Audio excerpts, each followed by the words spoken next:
करने वाले और कर रहे हैं। पहली बार जो शादी करने जा रहे थे राजा दक्ष के यहाँ माता सती से पहली शादी हुई थी और उनको कई सालियाँ थी, कई साली। बाबा जो रात में गए शादी ब्याह तो पहली बार किए थे, पता नहीं था। सबसे पहले तो इसका जो ठाकुर और ब्राह्मण था उसका भरदम गाली दिया नगर का महिला, भारी झंझट में फंस गया। उसके बाद दुल्हा को गरियाना शुरू किया, ये लाजे मर गया। बाबा जो है लाजे समाधि में गया यानी मर गया। तो साली सब जो आई ना तो ऐसे देखती है, बोलता है जीजा, वो मर गया तो जीजा, मरा हुआ को क्या बोलेगा जीजा। जिंदा आदमी तो रहेगा तब ना बोलेगा मर जा, वहाँ मरा हुआ उसको बोल रहा देखो जिया कि नहीं, तो बोला जीजा जीजा। तो बच्चा सब जो आया तो हुरकुचते हुए देख रहा था,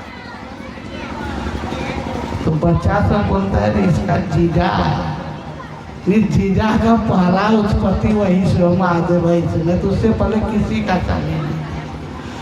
तो जीजा जीजा करते करते सब समझ में आ गया कि इसका जीजा है। अब हम महादेव तो दूसरे जीजा में फंसा हुआ है, वो लाजे मरा हुआ है कि हमको गाली आया, पूरा खानदान को गाली दिया, ठाकुर ब्राह्मण तक को नहीं छोड़ा। वही जब वो नहीं जी जा रहा था, मरने से उठे नहीं रहो, मरने से बचेगा तब न जी जा। वही बोला। अब साली सब उसका बोल रहे कि कहा लेके शिव के मन आए, उसे मन नहीं कर रहा है, अब जाएगा को भर तब न दे पाएगा, वो मन ही नहीं रहा। इस प्रसंग वही से है तो शिव विवाह में सुनाते हैं, थोड़ा सा बताए। अब हम लोग चलते अपना निजी प्रसंग जो शिव गुरु परिचर्चा के लिए बैठे हैं। पहला सूत्र दया मांगना हमने आपको जहाँ तक संभव था अपने शब्दों में बताए, क्योंकि कथा प्रवचन चलते रहता है, प्रसंग चलते रहेगा। हम लोग यहाँ जिस कार्य के लिए आए, शिव को गुरु बनाए हैं, आओ चले शिव की ओर। शिव की ओर चलना इतना संभव नहीं है। 3-3 लाख 2-2 लाख आदमी रोज चल रहा है, रोज सुल्तानगंज से बाबाधाम तक। और उस बीच में एक से एक कलाकार सब माइक में गा रहा है, एक से एक। जितना कलाकार था साल भर दर्शन नहीं होगा, अभी देखिए सब उसी रास्ते में आ गया है। और एक से एक डिजाइन मार के गाए रुपया का, और तो कुछ बात है नहीं। आप जो जा रहे हैं आप किसके लिए जा रहे हैं? आप तो रुपया के लिए नहीं गए, आप भक्ति के लिए गए, वो रुपया के लिए गया। भक्ति का यही अंतर है कि आप निस्वार्थ भक्ति करनेगे, दान पुण्य करनेगे, तो वो दान पुण्य लेने वाला कौन है? एक बोतल पानी चाहिए। तो हम लोग शिव का जो चले जा रहे हैं, शिव की ओर चले जा रहे हैं, कभी न कभी तो मंदिर मिलेगा। कब चर्चा क्या करता है, हे जाने जाएगा तो जीन्स पहनी का मार्केट भूल, यही चर्चा कर रहा है। फलना बेटा देखना माइक कुछ बोल कर बेटा विदा कर देगा, ये चर्चा नहीं करना है। क्या चर्चा करना है? अगर कोई मिल गया तो उससे यही चर्चा करते कि हमने शिव को गुरु बना लिया। हम जान रहे कि मेरा कल्याण होगा, हम आशा करते कि तुम भी शिव को गुरु बना लो, तुम्हारा भी कल्याण हो जाएगा। फोन पर जो माइके फोन लगा के मम्मी से क्लास लेते हैं, विश्व का सबसे बड़ा यूनिवर्सिटी है। हेलो, बेटी रोज घर की बात शेयर करते हैं और माँ उसको जो है वहाँ से टिप देती है, टिप्स। जैसे डाल्टन का परमाणु सिद्धांत था ना, कल दो करके नंबरिंग वाला, उसी तरह वो टिप्स देती है क्या करना है, सास को कब झाड़ना है, कब सूत के उठना है, कैसे उसको दुख पहुंचाना है। और 90% जो पति पत्नी का जो आज जो विखंडन होता है उसमें माँ ही सबसे बड़ी जिम्मेदार है। किसी का भी सुनिएगा घटना प्राय उसका माता का ही सबसे बड़ी जिम्मेदार है। तो रब आज तो घर में खाना नहीं दे, चलो यार छोड़ी न रहे हो पागल हो, बस उसको भी हो पागले नजर आने लगता है। और बोल देगी तो हमने जो आला तो थोड़ा चपलों लग वही तोड़ी तो कहीं और भागी वो मार खाते वो खाएंगे तो यही रहे। तो आप उस चीज की माता का फोन आवे तो माँ को एक ही बात बोलेगी, माँ हम यहाँ जैसे भी हम सुखी हैं, और एक बात नया जान लो कि हम शिव को गुरु बना लिए, तुम भी शिव को गुरु बना लो और तुम अपने घर में खुश रहो और हम अपने घर में खुश रहने दो। वो घर कभी नहीं टूटेगा, वो जुटले रहेगा। कष्ट तो सबके घर में है, थोड़ा बहुत झगड़ा लड़ाई सबके घर में होता है। ऐसा कोई घर नहीं है जहाँ दुख तकलीफ नहीं होता है, सब घर में थोड़ा थोड़ा होता है। हमारे संविधान के चौथे पत्रकार महोदय आए हैं, हमने इनका इंटरव्यू देख रहे थे, अपनी पत्नी का ही इंटरव्यू ले रहे थे। अब शायद घरे था क्या था उसी पे ले रहे थे। वो भी आई है कि आज से 12-13 साल पहले जो आप यहाँ आए कैसा लग रहा था। तो मतलब जिस लहजे में देखे तो लगा नहीं दोनों गदगद है, तो उसको कोई बिगाड़ पाएगा? कितना फुसकिएगा नहीं बिगाड़ पाइएगा।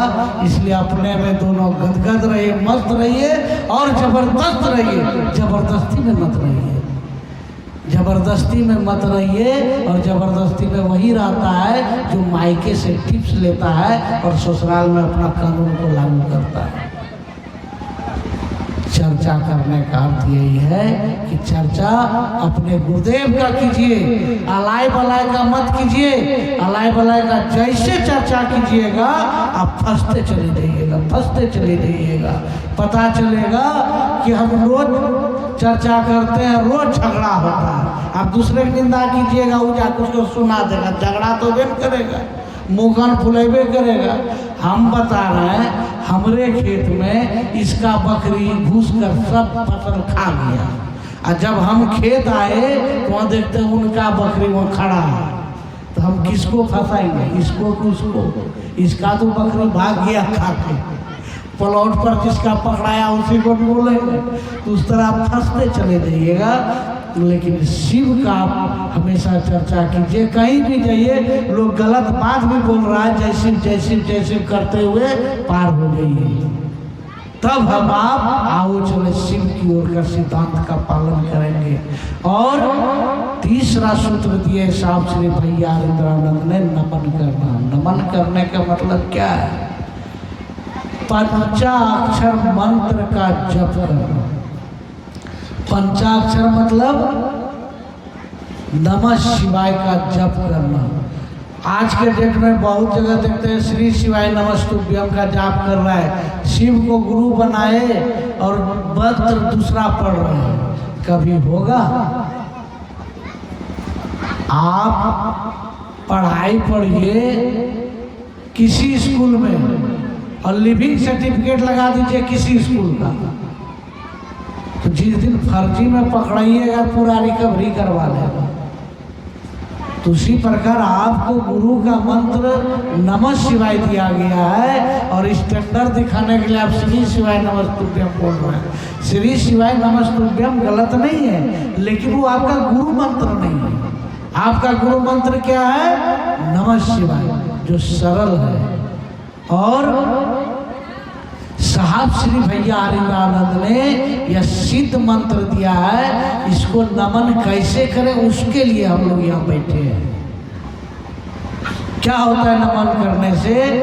वेदांत के ऋषि कहते हैं, यदि शैल समन पापं विस्तीर्णं बहु योजनम।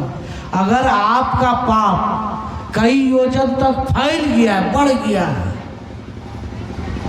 कोई उपाय है पाप को खत्म करने का? पूजा करके पाप खत्म नहीं होता है। गंगा नहाने से भी पाप खत्म नहीं होता। अगर गंगा नहाने से पाप खत्म होता तो भीष्म पितामह स्वयं गंगा के पुत्र थे, गंगा पुत्र से जानते थे। उनका बेटा जब पाप से मुक्ति नहीं हो पाया तो हम क्या सोचते, गंगा नहा के पाप से मुक्त हो जाएंगे? गंगा नहाने से कौन पाप मुक्त होता है? जो दोष लगता है, जो रोज का कार्य शैली में हम लोग करते, कुछ नहीं करना चाहिए, कुछ काल चल रहा है, कोई परदोष चल रहा है, उस पाप से मुक्ति पाते हैं, कर्म के पाप से नहीं। आपने जो गलत कर्म किया है उसका पाप आपको भोगना पड़ेगा। कैसे? इसलिए पाप भी सोच विचार कर कीजिए। एक लड़का था, उसको 80-90 वो भैंस था। अभी गंगा किनारे जाइए, देखिए सब भैंस लेके धीरे धीरे टापू पर चढ़ने लगता है। रोड पर पानी का जल स्तर बढ़ता है, उसके बाद जब पूरा भर जाता है तब वो लोग भैंस लेके चला आता है। तो भैंस के पास जो सोता था ना, तो ऐसे देखता था सब भैंसिया आपको। दिन रात जो भैंस का मूड़ी देखेगा तो सोच भी भैंसी एक तरह हो जाएगा। तो एक भैंसिया का दोनों सिंह ऐसे था घुरा हुआ, देखते ना भैंस का सिंह ऐसे घुरा रहता है, घुरा हुआ था। उसको लगे रोज कि इसमें गर्दन हम घुसा के देखें घुसता है कि नहीं। सुतले नींद टूटे और वो यही सोचे रोज कि गर्दन तो घुसा के देखते। 5-6 महीना तक लगातार सोचते रहा। देखिए पाप कैसे प्रबल होता है, एक दिन में कुछ नहीं होता है। वो 6 महीनों तक सोचा। कोई भी पाप अगर कर्म होता है तो पहले कई दिन तक वो सोचता है, तब उस कर्म को वो अंजाम देता है। क्योंकि जब तक आपके अंदर आपकी पुण्य की सत्ता है, उस पाप को करने से रोकता है।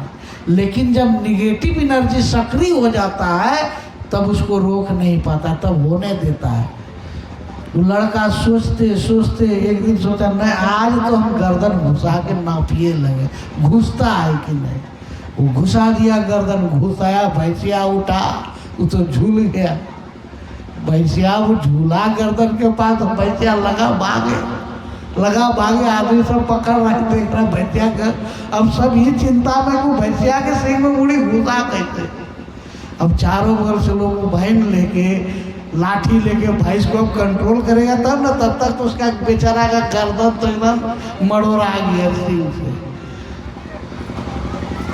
जब भैंस को पकड़ा गया और किसी प्रकार से उसका गर्दन निकाला गया, अब वो लड़का छटपटा रहा है। तो महलम तहलम दिया, लोग लगाया, सारा चीज करने के बाद एक बुजुर्ग आग से पूछा, अरे बुड़बक, कोई भी काम करने से पहले सोचना चाहिए ना, तुम कैसे गर्दन घुसा दिया उसमें?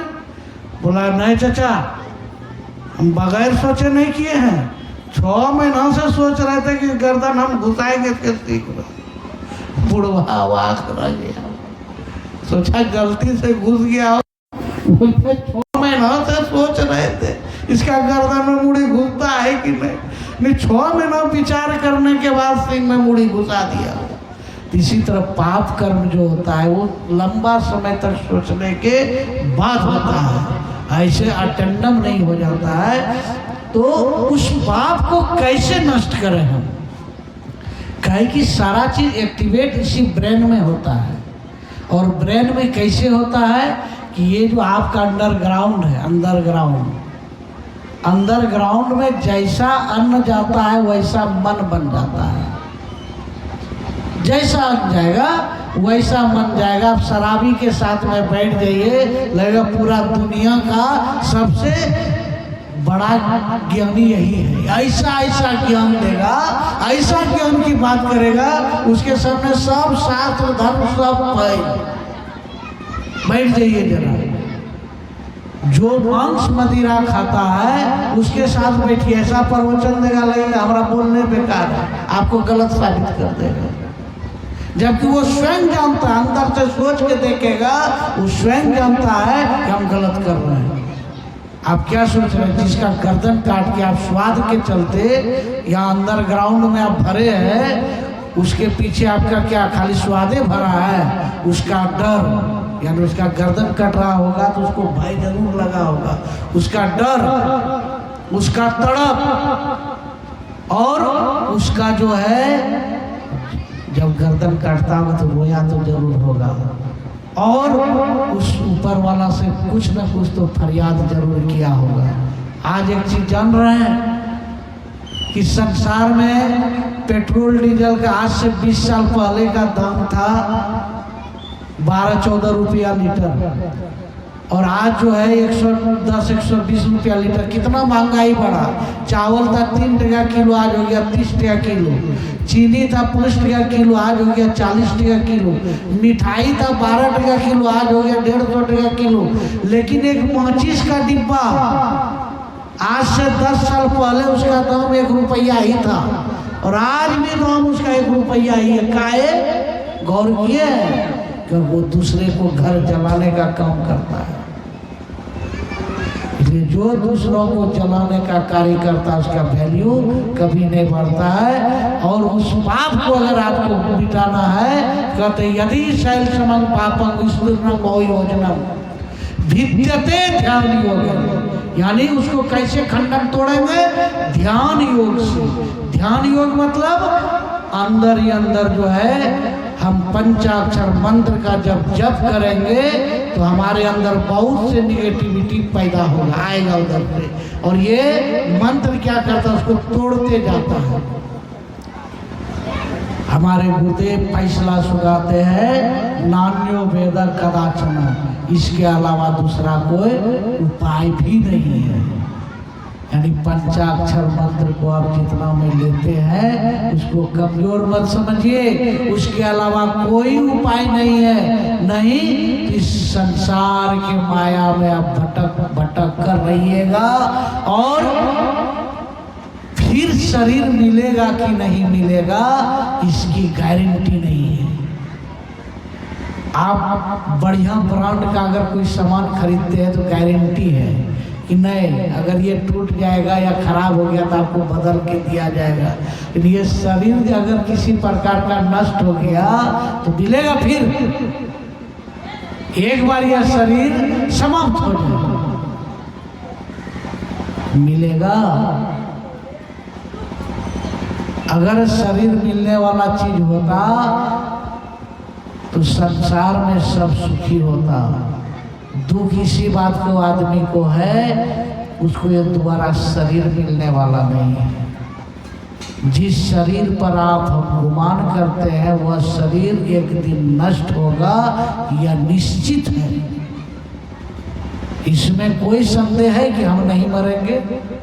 कोई संविधान में लिखा है कि मनुष्य बूढ़ा होकर ही मरेगा? कहीं ऐसा प्रमाण है? कोई पेट में ही मर जाता है, मरले ही जन्म लेता है।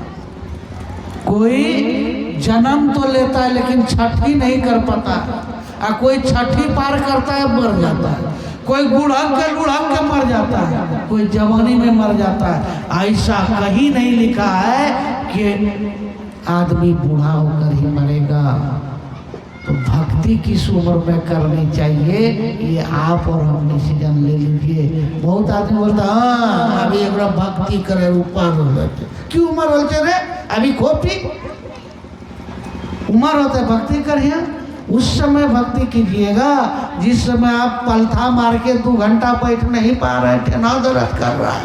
बोलिए, लोग का जवानी में ठेना दर्द करता। देखिए बहुत आदमी कथाओं आएगा, खुट्टा खोजेगा इसे उठने के लिए। बहुत आदमी कोना में बैठेगा इसे उठने का, यानी सही से वो बैठ नहीं पा रहा है तो ध्यान क्या कपाड़ करेगा?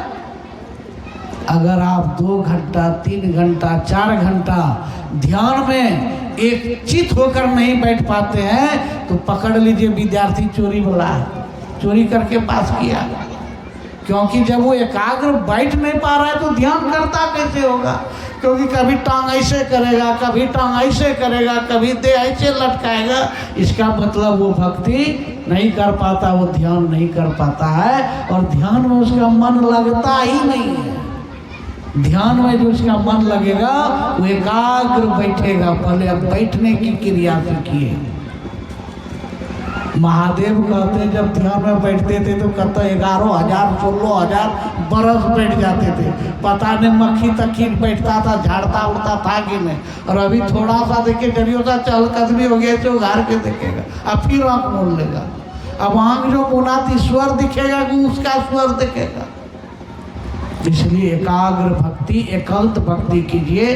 मंदिर, मस्जिद, गुरुद्वारा, सत्संग, कहीं भीड़ में जाकर भक्ति नहीं होता है। भक्ति होगा तो आप अपने घर में एकांत में बैठकर और गुरुदेव के सामने बैठ जाइए और उनको निहारिए और अपने गुरुदेव का मंत्र का उच्चारण कीजिए। जब उनकी छवि आपके अंदर उतर जाए और उनको आप अपने अंदर में देखने लगे, समझ जाइए आपको गुरुदेव का दया मिल गया, आपको गुरुदेव का दया मिल गया। आप जब स्वप्न में देख रहे हैं कि हम मंदिर जा रहे हैं पूजा करने के लिए, हमारे घर में पूजा हो रहा है, हम जो है भगवान के सामने बैठे हैं, समझिए आपका पूर्व जन्म का पुण्य का उदय हो रहा है और आप भक्ति की तरफ आगे बढ़ रहे हैं। अन्यथा अगर आप स्वप्न में भी मंदिर, मस्जिद, गुरुद्वारा नहीं देख पा रहे हैं तो कहाँ से जानिएगा भक्ति होगा। बुखार लगता है तो इसे नाप के थर्मामीटर से बोल देता है 103 डिग्री। भक्ति कई डिग्री हुआ, इसका थर्मामीटर क्या है, कई डिग्री भक्ति हुआ। एक महिला से पूछे कि बरगाछ में इतना मोटा सूता लपेट दिए, क्या कर रहे हैं? पंखा डुला रहे हैं। बोला भैया इससे पति का आयु बढ़ता है। बोले कई सालों से करे तो बता दी। बोला अगले 7-8 साल। नापिक देख लो, 3 अंगूर बढ़ लो कि 4 अंगूर। पहले का बूढ़ा 80 साल 90 साल जीता था, आज 60 साल में उखड़ रहा है। पहले तो वो नहीं करता था सूतो लपेटने वाला, आज सूतो लपेट के गर्दन में पतला करके 60 साल में विदा होना शुरू हो गया। आज 85-90 साल 100 साल बूढ़ा बूढ़ी कोई गाँव में जाइए, हम लोग बचपन में देखते थे बूढ़ा बूढ़ी जो लाठी लेके आ रहा है, ऐसे ऐसे कर लो, गाल में झुलस गया है, बोलता था हम 26 जन्म लो चुके, 1926 का जन्म हुआ। कब जन्म लिया है आदमी, चले जा रहा। हमारा नानी का माँ इधर एक्सपायर किया, ढेरी साल। एक निपनिया में एक बूढ़ा है, 100 बोलता है 16-17 साल हो गया है, रिटायर करने में 40-45 साल हो गया। वो जिंदा है, उसका कन्या सूतो लपेटा होगा। सूतो लपेटने से या मंदिर जाने से पति का लंबा नहीं होता। बोलता है भूख लो सहता। आज बहुत आदमी से पूछिए, 70% आदमी बोलेगा हम उपवास किए, सहे क्या सहे? एक वो सास कुछ बोल देगी तो तुरंत ढंग से जवाब दे दीजिएगा, क्या सहे? पहले बात सहने का कैपेसिटी बनाइए। पति अगर आज आके बोल देगा बेटा जो है पनीर तो भूज के बना दीजिए, बोले हाँ चला दो, हम तो ला दो, क्या सहे? क्या सहे? सहना है तो पति का बात सहिए, सास ससुर का कड़वा भाषा को सहिए, तब आप जानिए सच्चा उपवास किए, तब सच्चा उपवास किए हैं। पेट को दुख देके और ट्रांसफार्मर गर्म करने से उसका हुआ नहीं है, वो फालतू हो गया। कहीं ईश्वर पर कभी ध्यान नहीं है। ध्यान है कब सवेरा होगा, कल क्या बनाएंगे, क्या फायदा।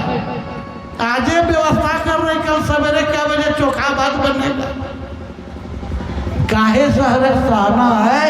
हकीकत भक्ति है कि दूसरे के बात को सह लीजिए, उससे बड़ा उपवास नहीं है। और पति को गदगद रखिए, मस्त रखिए, जबरदस्त रखिए, उसके लिए सज सवर कर रहिए, इससे बड़ा सूतो लपेटना ये नहीं है। वो 2 बात बोल भी दिया, हंसकर जवाब दीजिए, उसको लगे पागले हैं, उनके लिए आप जीवन भर पागल ही बनकर रहिए। और अगर उसको आप जवाब देना शुरू कर दिए, हाँ बोलते तो बोल भाई नहीं लीजिए, बोलते तो बोल भाई नहीं, उसी दिन पति आपका टूट जाता है। जिस प्रकार हथौड़े से पत्थर को चूरने के लिए एक हथौड़ा जब देते उसी समय वो टूट जाता है, बाकी चोट तो उसको चूरने में लगता है। नहीं, पहला जिस दिन आप अपने पति से ऊंची आवाज में बात कर दिए, बेचारा उसी दिन आधा मर जाता है। बाकी मरण तो उसका धीरे धीरे होता है। इसलिए सोच कर देख लीजिए। और जाने अनजाने में अगर पति से किसी प्रकार का झंझट हुआ है तो उसको गलती माफ़ी मांग लीजिए, नहीं तो पति के जाने के बाद सारा सजना सवरना सब रखा रह जाएगा। उस दिन आप आईना के सामने खड़े भी होइएगा तो खड़ा रहने का इच्छा नहीं करेगा। अगर पति नहीं रहा तो आईने के सामने आप खड़ा नहीं रहिएगा भी तो आप किसके लिए सजिएगा, क्यों सजिए सवरिएगा। और आज वो हम कंधा कहाँ रहा जिस पर सर रखकर हम रो सके, सिसक सके, वो बाँह कहाँ रहा जिन पर हम सर रखकर सो सके, चैन की नींद ले सके। उसके बाद आप बेचैन हो जाइएगा। जो पति आपको अच्छा नहीं लग रहा है, उसी पति के गुजर जाने के बाद आप जीवन भर जिंदा मरा हुआ पुतला रहिएगा। इसलिए अपने आप में दोनों कितना दिन साथ रहिएगा, 40 साल 30 साल, इससे ज़्यादा तो कोई नहीं रहता है। बहुत बड़भागे लोग हैं जो 50-60 साल पार करते हैं। कहीं 25-30 साल में तो आजकल शादी होता है, और 60 साल 90 साल जीता कहाँ है लोग। 25-30 साल में क्या से क्या कर जाते हैं। इसलिए गदगद और जबरदस्त और मस्त होकर जिए, और दोनों जीवन साथी ले जाइए जैसे भगवान शिव हमारे आज एक मिसाल है कि उन्होंने अपनी सती के लिए दुनिया का सर्वनाश कर दिया था, और पुनः वही सती फिर उनको पार्वती के रूप में मिला। हम आपको पता है कि हमारा पति फिर मिल जाएगा, पता है उसको तो इसलिए पता था कि जिंदे रहता था, वही खाली मरती थी, वही मरती थी और फिर वही रिटर्निंग आती थी। उनको पता था, आपको हमको पता नहीं। इसलिए जिनका साथ मिल गया है उनके साथ अपना पूरा जीवन गुजार दीजिए हंस खेल कर। चलिए हम लोग धर्मेंद्र जी से भजन सुनते हैं।